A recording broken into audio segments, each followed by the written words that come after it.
Welcome to another Know My Faith Monday podcast, and with me today again is Alan Davey from Living Well Counselling Services. Alan, good to have you back. Great to be here again, Rob. Thank you. Why don't we pick up kind of like where we left off with, because it's the baggage that we carry from our past that we bring to our future that we have trouble dealing with the current. Sure Would that be is. right? Yeah. Oh, absolutely. Solve the world's problem. We Okay. can go home. That's Okay. good. One of the best ways for me to describe it is I've had the privilege of helping build a house or two. And unless you've built a house or two, you don't realise the kind of effort that needs to go into getting the foundations down. Like It's hard work. Yep. And then once you've done the hard work, and money is involved, a significant amount of money is involved in getting that foundation down. And once you've done that, it gets covered up and then the house gets built on top of it. But if you don't do the hard work to get the foundation down, it doesn't matter so much what you put on top of it, because eventually if the foundation cracks, there are going to be cracks in the walls. And carrying that analogy on, what we tend to do, because... See, that's good because it's not my fault. I'm going to say this and then we'll get back to that. When we're born into the world, we've never been here before. Yep. And I might have mentioned last time, I can't remember now, but from the womb to about the age of 7, they're called the formative years. So we're gathering information about ourselves and about our world, and we're forming beliefs from that information that infect and affect us. So that's we're a big sponge trying to figure out what it's all about. We absolutely are. Yeah.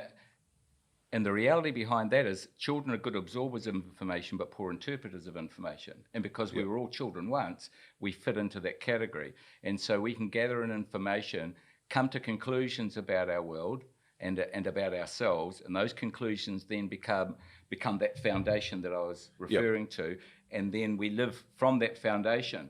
And until we are able to reassess the foundation we laid, am I clever or dumb? Beautiful or ugly? Do I belong or am I all alone? Am I significant or insignificant? Yep. And on it goes. Until we find ourselves being able to unpack that, which is that trace, face and replace. Yeah. Until we're able to do that, we're stuck. And we're stuck for the rest of our lives, to be honest. Is it better to do, I mean, we're going to unpack that trace, face and replace. Is it better to do that when you're younger? Surely it must be easier, because as you get older, like our age, you're so stuck in your ways. I heard a saying the other day, it's way better to grow good kids than fix broken adults. Yeah. And but that's easier said than done. The ideal, which unfortunately in our broken world, is rare to find. The ideal is that the parent helps the child navigate through life. And so the child says, well, I think I'm dumb. And so mum or dad or mum and dad then, dispels that or reinforces it. Well, the goal of a good parent is to say, where did that come from? No, that's not right. We all have intelligence. We're just not all intelligent in every area of our life. And, train a child in the way they should go. When they're old, they won't depart from it.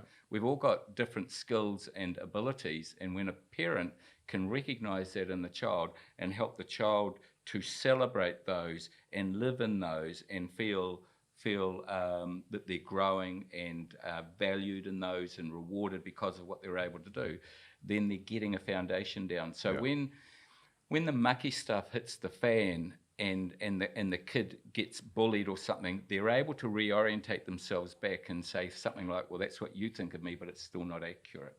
And so that then is the filter that the child is able to have to carry on. But because we're all broken, unfortunately, the ones that are meant to do the orientating and the supporting can be the very ones that do the opposite.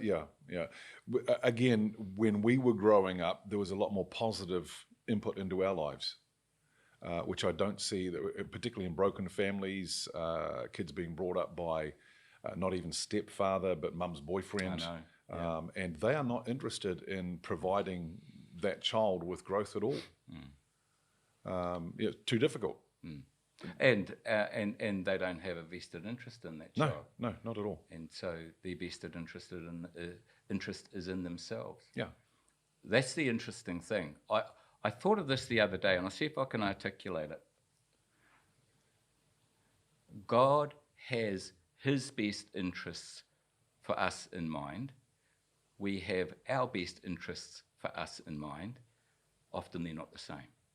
So God's best interests for us and our own best interests for ourselves are often not the same. Yeah. We need to align ourselves with what God sees as best for us because he's right. It's interesting, there's one of the early settlers to New Zealand, the Reverend Rutherford Waddell, what a great name. And he said, if you remove the teachings of the Bible from a child's life, and particularly the moral teachings and other things, let alone the spiritual side, if you remove that from a child's life, you will look in vain for the fruit when they are older. Right.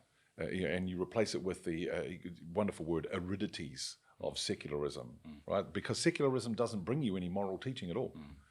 You remove that from a child's life, from that background, those formative years, you're going to look for that when they're older, and it's not going to be there. Yeah, no, I would agree with that. Another analogy I like, you've got the foundation of a house, so that the house analogy is an excellent analogy, which is the foundation. If the foundations are good, whatever you build on top has a security about it that's going to stand the test of time. But if the foundations aren't good, you can still build what looks like a good house. And what we tend to do is, if there are cracks in the walls of that house, and as in cracks in the walls of our lives, we paper them over. Just whitewash it. Well, we do that. It, we wallpaper it over. We put some new furniture in. We buy a new car and all those sorts of things. But in reality, if it's the foundation, it's like there's a drum of toxic chemicals in our basement, and the drum's rotting. It's corroding, and so the toxic chemicals are leaking out, and they're leaking out right up through our building.